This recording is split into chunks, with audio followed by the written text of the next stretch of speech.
Hello বন্ধুরা, সবাই কেমন আছো? This is Kakuli ma'am. Welcome to our YouTube channel শিশুদের পাঠশালা। শিশুদের পাঠশালা চ্যানেলে সবাইকে স্বাগত জানাই। গুড মর্নিং বাচ্চারা, সবাই কেমন আছো? আশা করি সবাই ভালো আছো। জি ম্যাম, আমরা ভালো আছি। আপনি কেমন আছেন? I am also fine. আমিও বেশ ভালো আছি। ঠিক আছে, নাও সিট ডাউন। জি ম্যাম। Okay ma'am. দেখো, আগের ক্লাসে আমরা কি পড়েছিলাম? নাউন এবং প্রোনাউনের পার্সন পড়েছিলাম, তাই তো? জি ম্যাম।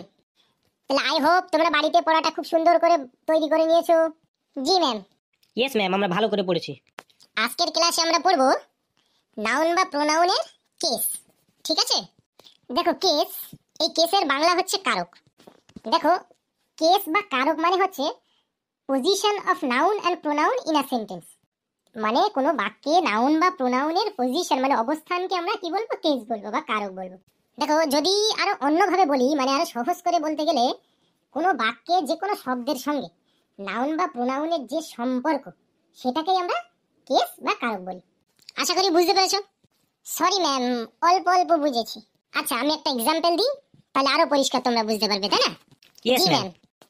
দেখো, আমি বললাম হি রোট আ লেটার। কি বললাম? হি রোট আ লেটার, মানে সে একটি চিঠি লিখেছিল।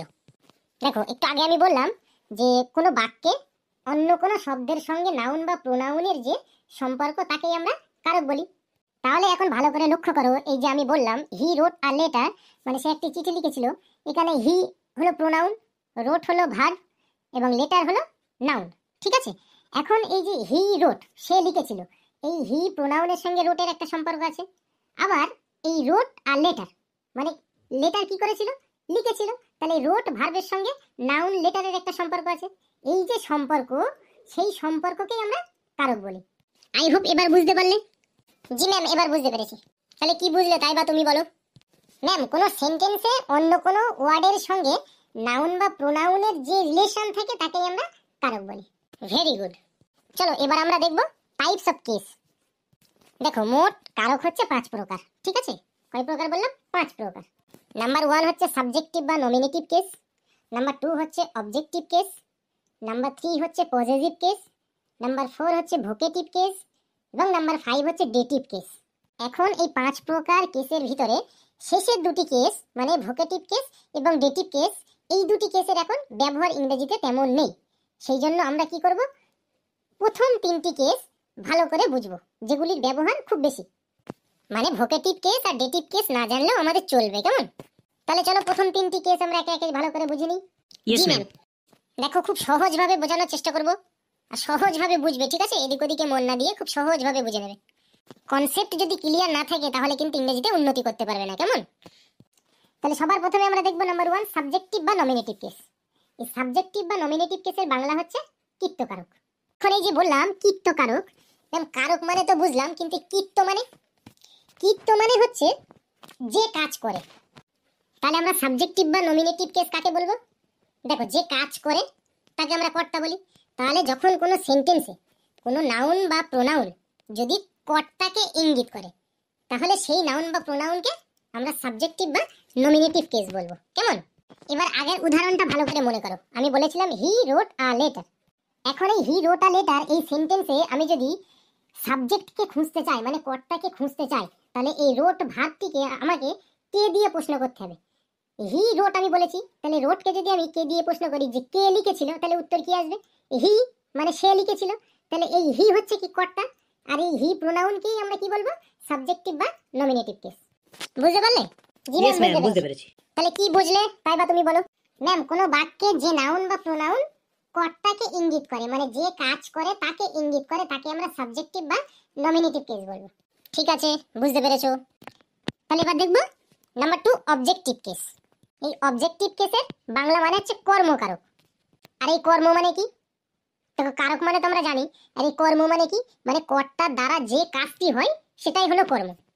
এখানে এই অবজেক্টিভ কেসকে ভালোভাবে বুঝতে গেলে আগে আমাদের বুঝতে হবে যে অবজেক্ট কি। তাহলে আগে আমরা অবজেক্টটা বুঝে নিই। দেখো, কোনো বাক্যে ভার্বকে আমরা যদি কি বা কাকে দিয়ে প্রশ্ন করি, তাহলে যে উত্তর আসবে সেটাকে আমরা অবজেক্ট বলবো, কেমন? তাহলে এবারে এই আগের উদাহরণটার মাধ্যমে আমরা অবজেক্টিভ কেসটা বুঝে নিই। দেখো, আমি বলেছিলাম কি হি রোট আ লেটার, সে একটি চিঠি লিখেছিল। এখন আমার এই অবজেক্টিভ কেস বার করতে গেলে ভার্বকে কি বা কাকে দিয়ে প্রশ্ন করতে হবে। তা আমি ভার্বকে এখানে যদি কি দিয়ে প্রশ্ন করি যে কি লিখেছিল, তাহলে উত্তর আমার কি আসবে, যে লেটার লিখেছিল, মানে চিঠি লিখেছিল। তাহলে এই যে ভার্বকে কি দিয়ে প্রশ্ন করে যে উত্তরটা আমি পাচ্ছি, কি উত্তর পাচ্ছি, লেটার। তাহলে এই লেটার নাউনটাই হচ্ছে কি অবজেক্টিভ কেস। তাহলে কর্মকারক বুঝতে পারলে, যে কর্মকারক মানে কর্তার দ্বারা যে কাজ হয়। তাহলে হি রোট আ লেটার, এই হি হচ্ছে কর্তা, কর্তার দ্বারা কি কাজ হয়েছিল, লেটার লেখা হয়েছিল, বুঝতে পারলে। তাহলে এই লেটারটা অবজেক্টিভ কেস। এবার সজল তুমি বলো অবজেক্ট কিভাবে বার করতে হবে। ম্যাম কোনো সেন্টেন্সে ভার্বকে কি বা কাকে দিয়ে প্রশ্ন করে যে উত্তর পাওয়া যাবে সেটাকে আমরা অবজেক্ট বলবো। For example, Taiba gave me a pen, Taiba আমাকে একটি কলম দিয়েছিল। এখানে তাইবা হচ্ছে সাবজেক্টিভ কেস এবং এই যে কলম দিয়েছিল পেন, এই পেনটা হচ্ছে অবজেক্টিভ কেস।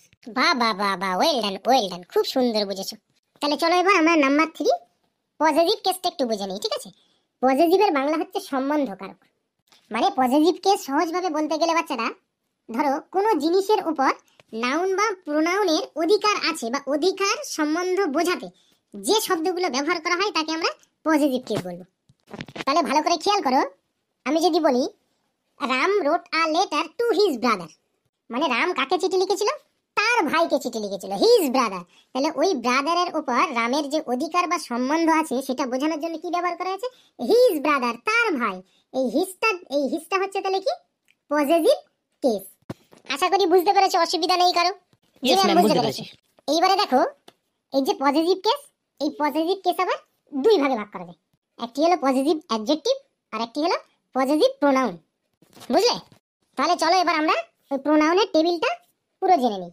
আমি প্রথমে সাবজেক্টিভ কেস বলবো, তারপরে তার অবজেক্টিভ ফর্ম বলবো, তারপরে তার পজিটিভ অ্যাডজেক্টিভ ফর্ম বলবো, তারপরে পজিটিভ প্রোনাউন ফর্ম বলবো, কেমন। দেখো আই মানে আমি, এই আই হচ্ছে সাবজেক্টিভ প্রোনাউন। এই আয়ের অবজেক্টিভ ফর্ম হচ্ছে মি, মানে আই মানে আমি, মি মানে আমাকে। আর পজিটিভ অ্যাডজেক্টিভ ফর্ম হচ্ছে মাই, মানে আমার। আর পজিটিভ প্রোনাউন হচ্ছে মাইন, মাইন মানে আমার। এরপরে দেখো উই, উই মানে আমরা, উই এর অবজেক্টিভ ফর্ম হচ্ছে আস, পজিটিভ অ্যাডজেক্টিভ হচ্ছে আওয়ার এবং পজিটিভ প্রোনাউন হচ্ছে আওয়ার্স। ইউ মানে তুমি, ইউ সাবজেক্টিভ ফর্ম, ইউ এর objective form you, positive adjective হচ্ছে ইওর আর পজিটিভ প্রোনাউন হচ্ছে ইয়োর্স। হি মানে সে, এর অবজেক্টিভ ফর্ম কি হিম, আর পজিটিভ অ্যাডজেক্টিভ হচ্ছে হিজ আর পজিটিভ প্রোনাউন হচ্ছে হিজ। এবার সি, সি মানে সে, এটা স্ত্রীলিঙ্গ বোঝায়। এই সি এর অবজেক্টিভ ফর্ম হচ্ছে হার, পজিটিভ অ্যাডজেক্টিভ হচ্ছে হার এবং পজিটিভ প্রোনাউন হচ্ছে হার্স। এরপর দেখো দে, দে মানে তারা, তাদের অবজেক্টিভ ফর্ম কি, তাদেরকে। তাহলে দেম, পজিটিভ অ্যাডজেক্টিভ হচ্ছে দেয়ার মানে তাদের, আর পজিটিভ প্রোনাউন হচ্ছে দেয়ার্স। এবার এখানে একটা ছোট্ট বিষয় জেনে রাখো, এই যে পজিটিভ অ্যাডজেক্টিভ আর পজিটিভ প্রোনাউনের কথা বললাম, এই পজিটিভ অ্যাডজেক্টিভ সবসময় নাউনের আগে বসে আর পজিটিভ প্রোনাউন সবসময় নাউনের পরে বসে। একটা এক্সাম্পল দিলে বুঝতে পারবে। দেখো আমি যদি বলি দিস ইজ মাই সাইকেল, এটি আমার সাইকেল, তাহলে এই দিস ইজ মাই সাইকেল, এই মাই প্রোনাউনটা পজিটিভ অ্যাডজেক্টিভ প্রোনাউন, সেজন্য নাউন মানে যে সাইকেল নাউনের আগে বসেছে। এবং আমি দ্বিতীয় বাক্যে যদি বলি দিস সাইকেল ইজ মাইন, তাহলে এই মাইন শব্দটি হচ্ছে কি পজিটিভ প্রোনাউন। আর আমি কি বললাম, যে পজিটিভ প্রোনাউন সবসময় নাউনের পরে বসে। তাহলে এই বাক্যে আমাদের নাউন হচ্ছে সাইকেল, তাহলে সাইকেল আগে বসেছে এবং মাইন শেষে বসেছে, সেজন্য দিস সাইকেল ইজ মাইন, মানে এই সাইকেলটা আমার। তাহলে আশা করি এই পর্যন্ত বুঝতে পারলে। Yes, ma'am, বুঝতে পেরেছি। এই পজিটিভ কেস গঠন করার কিছু রুলস আমাদের জানতে হবে, ঠিক আছে। এটা আমরা যখন পজিটিভ প্রোনাউন করব তখন জেনে নেব ভালো করে, ঠিক আছে। এবার আমরা একটা খুব ভালো রুলস জেনে নেব। এই যে আমরা এতগুলো প্রোনাউন সম্পর্কে জানলাম, এই প্রোনাউনগুলির একটি নির্দিষ্ট অর্ডার আছে, হ্যাঁ, যে যেমন তেমন ভাবে ব্যবহার করলাম এমন নয়। অনেক সময় দেখা যাবে যে কিছু বাক্যে মানে 3 ধরনের প্রোনাউন, যেমন first person, second person, third person, 3টি পারসনে একসঙ্গে চলে আসলো, তখন ওই প্রোনাউনগুলো একটা নির্দিষ্ট অর্ডারে আমাদের ব্যবহার করতে হবে, যাকে তাকে আগে পরে বসিয়ে দিলে হবে না, ঠিক আছে। সেই রুলটাই এখন আমরা একটু ভালো করে জেনে নিই। দেখো যদি এমন কোনো বাক্য আমরা পাই যে যেখানে first person, second person, third person 3টি প্রোনাউনই এসে, ঠিক আছে, তাহলে সেটা আমরা কিভাবে ব্যবহার করব। দেখো বাক্যটা যদি কোনো সাধারণ বাক্য হয় কিংবা কোনো প্রশংসা করা কোনো বিষয় হয়, তাহলে সেই ক্ষেত্রে আমাদের এই প্রোনাউনের অর্ডারটা হবে 2, 3, 1, মানে একদম প্রথমে সেকেন্ড পারসন, তারপর থার্ড পারসন, তারপর ফার্স্ট পারসন। মানে প্রশংসার কোনো ক্রেডিট নিজে আগে নেওয়া যাবে না, বুঝলে। মানে আগে অন্যকে প্রশংসার ক্রেডিট আগে অন্যকে দিতে হয়, তাহলে সেটা ভদ্রতার পরিচয় হয়, ঠিক আছে। তাহলে প্রথমে যদি কোনো সাধারণ বাক্য কিংবা প্রশংসা করা কোনো বিষয় হয়, তাহলে প্রথমে কি হবে, প্রথমে সেকেন্ড পারসন মানে তুমি, তারপরে থার্ড পার্সন মানে সে, তারপরে ফার্স্ট পার্সন মানে আমি। তাহলে কি ইউ, হি অ্যান্ড আই। এবার একটা এক্সাম্পল দিলে বুঝতে পারবে। ধরো আমি যদি বলি যে আমি, তুমি আর সে, এই আমরা তিনজন বন্ধু, হ্যাঁ, তাহলে এটাকে কিভাবে বলতে হবে? যে এইভাবে বলি, I, you and he are friends. ঠিক হলো? এটা মোটেই ঠিক হলো না। বলতে হবে কি, আগে সেকেন্ড পার্সনকে বলতে হবে ইউ, তারপরে থার্ড পার্সনকে বলতে হবে হি, এবং তারপরে একটা অ্যান্ড বসাতে হবে, তারপরে বলতে হবে আই। কেমন? তাহলে সঠিক সেন্টেন্সটা কি হবে? You, he and I are friends. কিন্তু যদি কোনো নেগেটিভ সেন্সে হয় বা কোনো দোষারোপ করার বিষয় হয়, তাহলে তখন কি দোষ অন্যের ঘাড়ে চাপানো যাবে না। যখন দোষারোপের বিষয় হবে তখন দোষ সবার প্রথমে নিজের ঘাড়ে নিতে হবে, তারপর অন্যের ঘাড়ে চাপাতে হবে। ঠিক আছে? তাহলে যখন কোনো দোষারোপের বিষয়, কোনো নেগেটিভ সেন্সের বিষয় হবে, তখন প্রোনাউন ব্যবহারের অর্ডার কি হবে? 1 2 3, মানে ফার্স্ট পার্সন, সেকেন্ড পার্সন, তারপরে থার্ড পার্সন। মানে আমি, তুমি এবং সে। দোষারোপের সময় কি আমি, তুমি এবং সে। মানে এক্সাম্পল হিসেবে যদি আমি বলি যে আমরা তিনজনেই দোষী, তাহলে কি বলতে হবে? I, you and he are guilty. তাহলে সবার প্রথমে দোষ আগে নিজের ঘাড়ে নেওয়া হলো, তারপরে অন্যকে চাপানো হলো। আশা করি, আই হোপ এই পর্যন্ত কারো কোনো অসুবিধা নেই। জি ম্যাম, কোনো অসুবিধা নেই, সব বুঝতে পেরেছি। ঠিক আছে, পড়াগুলো বাড়িতে ভালো করে রিভাইজ দিয়ে ভালো করে তৈরি করে নেবে, কেমন? আজকে এই পর্যন্ত, যাও ছুটি। কি আনন্দ, ছুটি ছুটি ছুটি, কি মজা।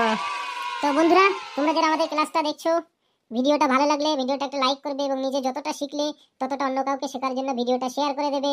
এবং এরকম ভিডিও আরও পেতে আমাদের ইউটিউব চ্যানেল শিশুদের পাঠশালা, এই শিশুদের পাঠশালা চ্যানেলটিকে সাবস্ক্রাইব করে দাও, এবং পাশে থাকা বেল আইকনে ক্লিক করে দাও, যাতে আমাদের সমস্ত ভিডিওর নোটিফিকেশন তুমি সবার আগে পেতে থাকো। তোমাদের সঙ্গে আবার দেখা হবে নেক্সট ক্লাসে। চলি, বাই বাই।